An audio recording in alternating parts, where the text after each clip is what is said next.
¿Alguna vez has sentido que hay algo más en las páginas de la Biblia? Profundiza con nosotros en cada episodio. Exploramos historias, revelaciones y lecciones prácticas que transforman tu vida. Estás escuchando Algo Más en la Biblia. Comenzamos. Pensemos por un momento, en lo que sería vivir en una ciudad donde la tierra tiembla con tanta frecuencia que el pánico nocturno es literalmente la norma diaria. Uf, una auténtica pesadilla, desde luego. Totalmente. Imaginemos un lugar donde la población vive tan aterrorizada que mes tras mes deciden abandonar la comodidad de sus casas. Claro, para irse a dormir al raso. Exacto, a tiendas de campaña en las afueras. Pasan las noches en campo abierto por ese miedo cerval, esa fobia a que los techos de piedra se derrumben sobre sus cabezas mientras duermen. Y es que es la definición absoluta de una vulnerabilidad crónica. Vamos. Sí, un trauma profundo. Hablamos de una existencia colectiva marcada por una alerta perpetua. Es una situación psicológica donde la mente humana, no puede descansar de ninguna manera, porque el peligro es invisible y acecha justo bajo el propio suelo que se pisa. Madre mía. El ser humano anhela el orden, busca la solidez, y este escenario representa la anulación total de la seguridad más básica que necesitamos para funcionar. Y fíjate, es precisamente a este grupo de personas, exhaustas, marginadas y al borde del colapso emocional, a quienes les llega uno de los textos históricos y espirituales más fascinantes de la antigüedad. La Carta a la Iglesia de Filadelfia. Eso es.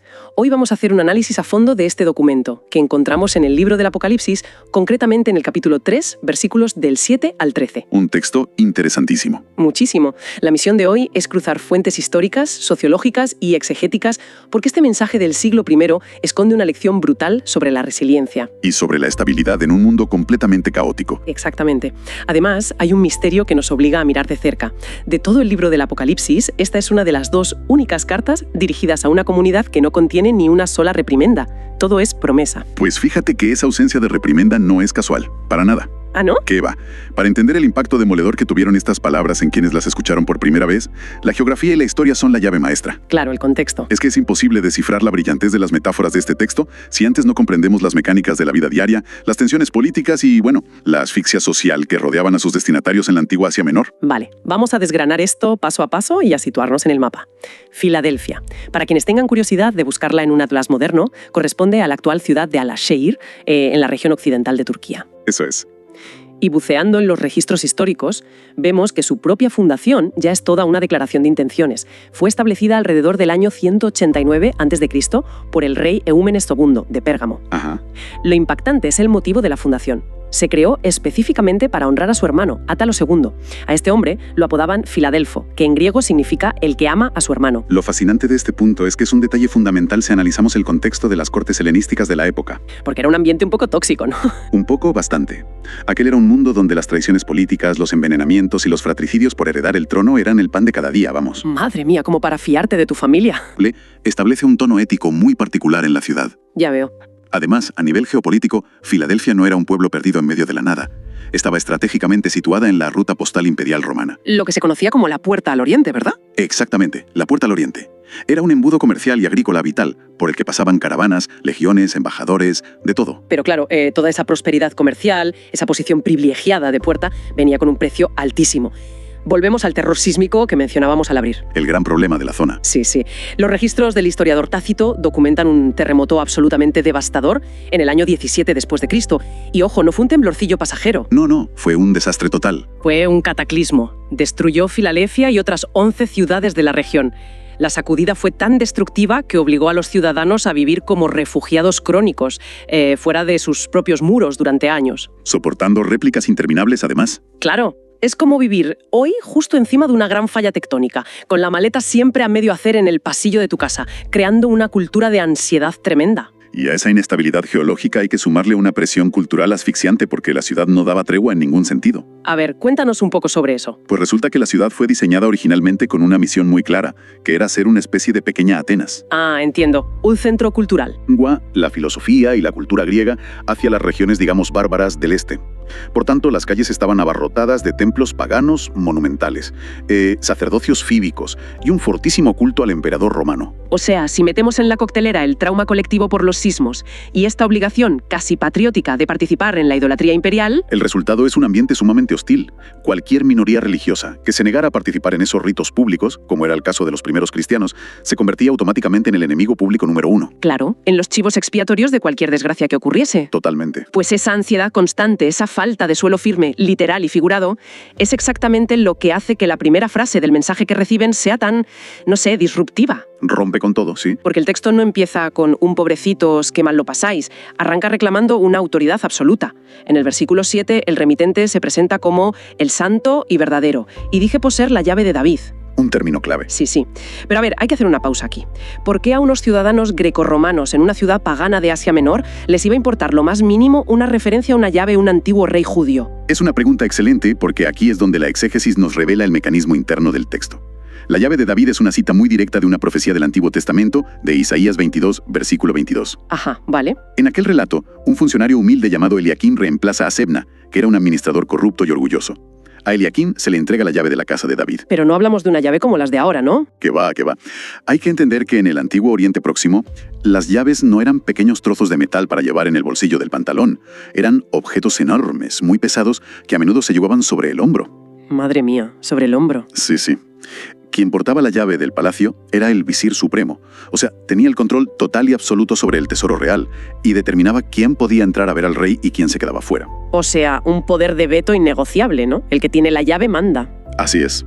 Y aunque el origen de la imagen es profundamente judío, el concepto de un administrador supremo que tiene acceso incondicional a los favores del rey era un lenguaje de poder que cualquier ciudadano del Imperio Romano entendía a la perfección. Claro, el idioma del poder es universal. Exacto.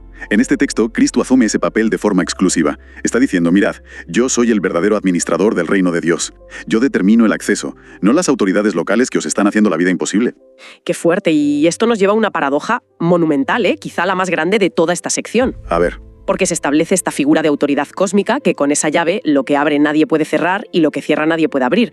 Pero inmediatamente en el versículo 8, la evaluación que hace de esta comunidad es que tienen, cito textualmente, poca fuerza. Así es, poca fuerza. Ojo a este detalle, porque en la sociedad moderna, igual que en el Imperio Romano de la época, tener poca fuerza es sinónimo de fracaso absoluto. Sí, vivimos obsesionados con las métricas. Totalmente. Con la influencia, el número de seguidores, el capital acumulado. Entonces, ¿cómo es posible que el texto presente esta falta de recursos casi como una ventaja o como el requisito para que la puerta se mantenga abierta? Bueno, aquí entramos de lleno en el corazón de la teología paulina, que permea todo este texto. Hay un consenso muy claro en las fuentes. Dios no opera con las métricas del éxito grecorromano ni del capitalismo moderno. Ya, es como un mundo al revés. Históricamente, esta congregación de Filadelfia era diminuta en número, carecía de estatus aristocrático, no tenía ninguna influencia política en el foro y probablemente sus recursos económicos eran paupérrimos. Vamos, que eran irrelevantes para la ciudad a todos los efectos. Absolutamente irrelevantes. Sin embargo, la teología cristiana insiste en que el poder divino se manifiesta y se perfecciona precisamente en la debilidad humana, porque ahí es donde queda claro que el mérito de la supervivencia no es humano. Pues esto me recuerda muchísimo a la dinámica que vemos a veces en el mundo empresarial de hoy, con ciertas startups pequeñísimas, ¿sabes? Ah, sí, buena comparación. Tienes a 4 personas trabajando en un garaje, sin presupuesto, compitiendo frente a corporaciones transnacionales con miles de empleados. Sí, el típico David contra Goliat. Exacto. Y sin embargo, a veces, la gran corporación colapsa, hundida por su propia burocracia, mientras que el grupo pequeño sobrevive y revoluciona el mercado simplemente porque se mantienen fanáticamente fieles a su esencia y a su misión original. Exacto. Tienen poca fuerza financiera, sí, pero una claridad de propósito que es inquebrantable. Es una analogía muy pertinente, la verdad. El texto no alaba su debilidad per se, no dice que sea bueno ser débil por ser débil, sino que alaba lo que han hecho con ella. Dice que, a pesar de esa escasez de recursos, han guardado la palabra y no han negado el nombre bajo una presión extrema. Y la recompensa es esa puerta abierta y reemplazable. Esa puerta que nadie puede cerrar. Las fuentes exegéticas coinciden en que esa puerta abierta representa, oportunidades de ministerio y acceso a la salvación que ninguna autoridad humana, por muy poderosa o rica que sea, puede clausurar.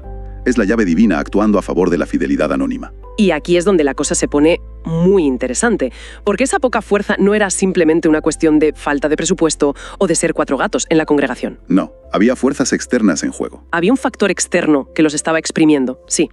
Y aquí el texto entra en un terreno sumamente espinoso. En el versículo 9 se aborda directamente a los responsables de esta opresión. Sí, con palabras muy duras. Durísimas. Se habla literalmente de la sinagoga de Satanás.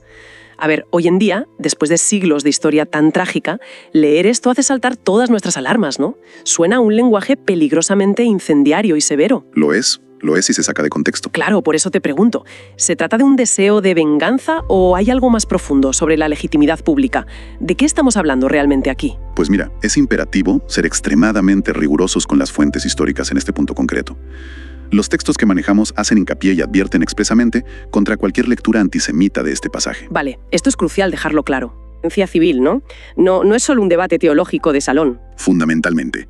Para comprender la crudeza de esas palabras, hay que entender cómo funcionaba la ley imperial romana, concretamente el concepto de religio lícita, religión permitida. Ajá. Roma exigía a todos los pueblos subyugados que rindieran culto al emperador como una forma de lealtad política. Negarse era considerado alta traición al Estado. Claro. Y te costaba la cabeza. Literalmente. Sin embargo, debido a su antigüedad, a los judíos se les concedió una exención legal excepcional. Ellos no tenían que adorar al emperador.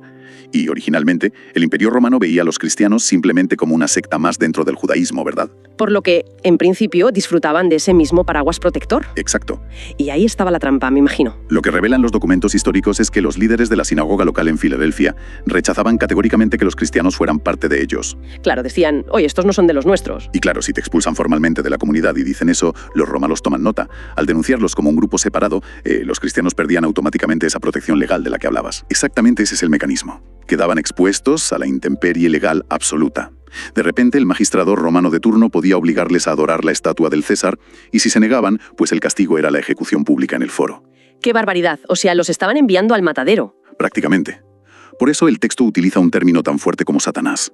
No se usa aquí en un sentido puramente folclórico o espiritualoide, sino en su raíz etimológica hebrea y griega, que significa el adversario. O sea, como el fiscal que te acusa en un tribunal, ¿no? Eso es. Aquellos opositores locales estaban actuando como adversarios letales, afirmando ser la comunidad legítima de Dios, mientras que en la práctica entregaban a sus vecinos a la maquinaria de ejecución romana. Madre mía, telita con la situación.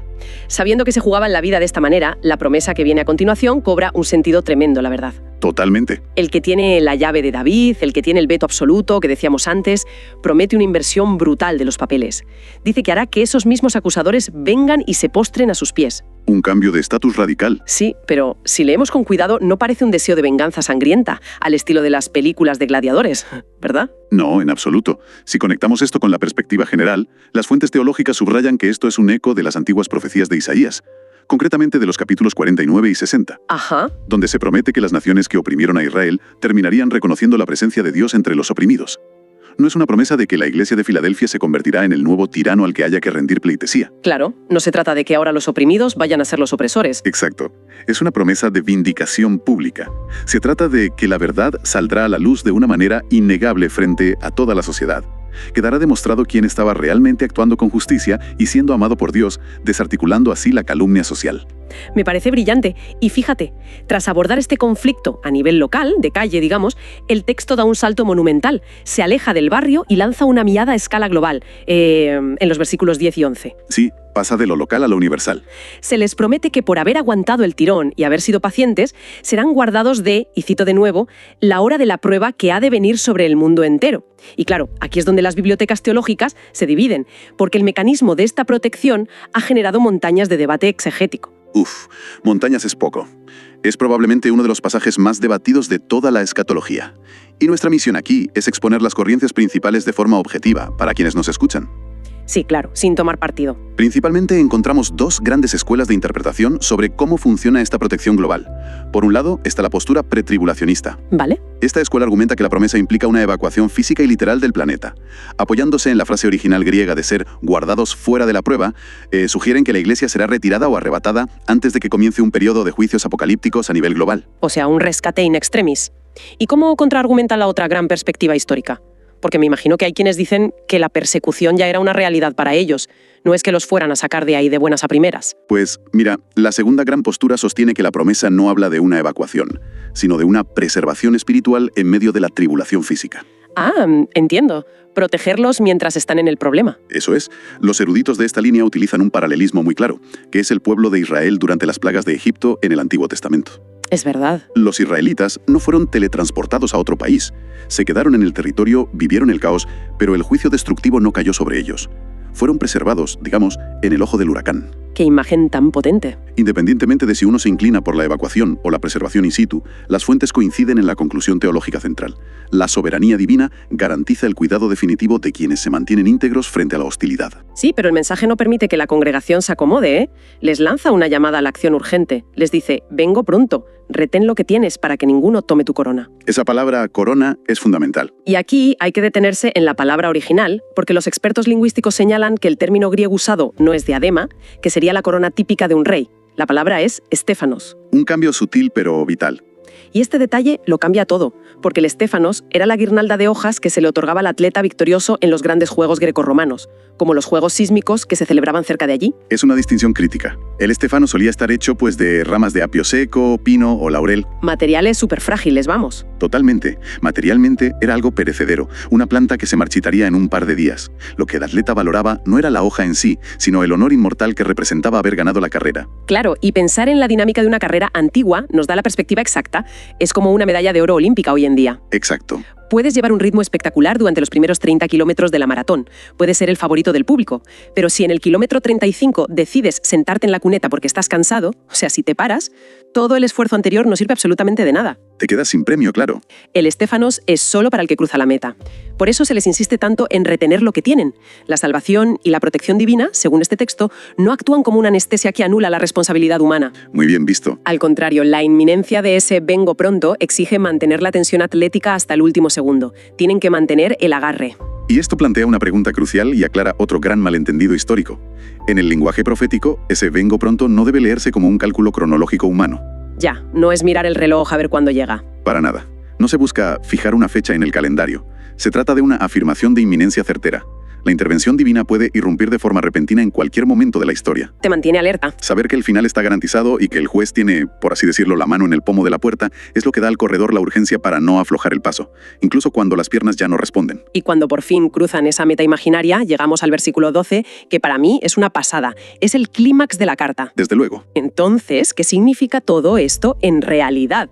Porque la genialidad literaria y psicológica de esta promesa final es, francamente, conmovedora. Es hermosísima. Después de hablar de puertas, llaves y opositores, Cristo promete, y cito, «Al que venza lo haré columna en el templo de mi Dios, y nunca más saldrá de allí».